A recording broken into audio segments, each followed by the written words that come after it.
IMF نے مشرق وسطی کشیدگی عالمی اور پاکستانی معیشت کے لیے خطرہ قرار دے دی۔ پاکستان کی سمت درست لیکن معاشی جھٹکوں سے نمٹنے کے لیے بہتر تیاری کی ضرورت ہے۔ توانائی اور خوراک کی بڑھتی قیمتوں کا سامنا کرنا پڑے گا۔ IMF کے نمائندے ماہر بینسی کا SDPI کی تقریب سے خطاب۔ ایران جنگ کے باعث ملک میں مہنگائی 21 ماہ کی بلند ترین سطح پر پہنچ گئی۔ اپریل میں مہنگائی وزارت خزانہ کے تخمینے سے بھی زیادہ رہی۔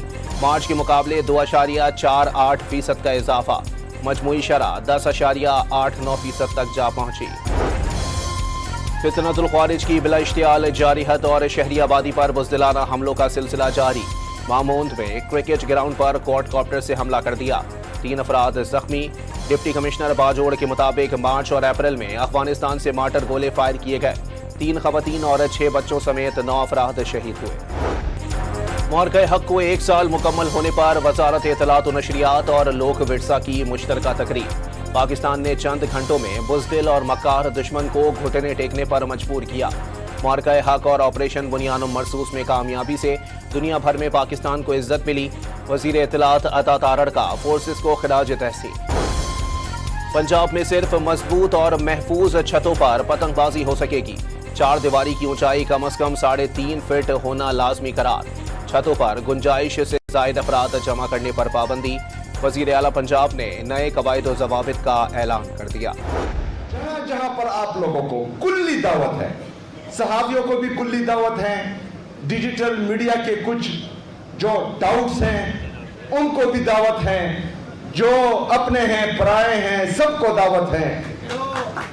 لاؤ ثبوت، ایکشن میں لوں گا انشاءاللہ تعالیٰ، اور جس دن میری 1 روپے کی کرپشن بھی آپ لوگ ثابت کر پائے اسی دن میں استعفیٰ دے دوں گا انشاءاللہ تعالیٰ۔ وزیر اعلیٰ خیبر پختونخوا سہیل آفریدی نے کرپشن ثابت کرنے پر استعفے کی پیشکش کر دی۔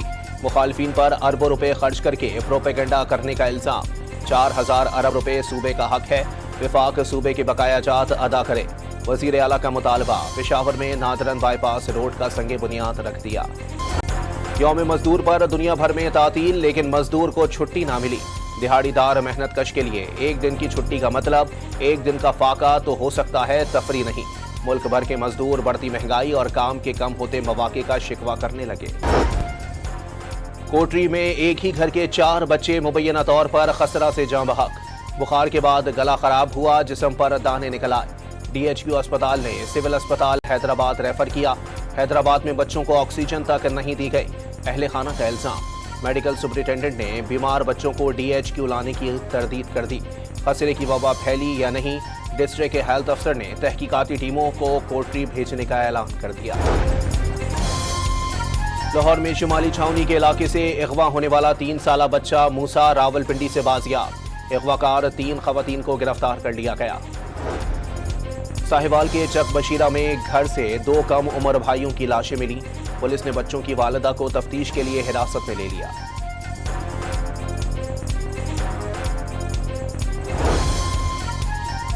صدر ٹرمپ کا عراق کے نامزد وزیر اعظم علی الزویری سے ٹیلی فونک رابطہ، بھرپور حمایت کی یقین دہانی کرا دی۔ زیدی امریکہ کی مدد سے کامیاب ہوئے، چاہتے ہیں اچھا کام کریں، صدر ٹرمپ۔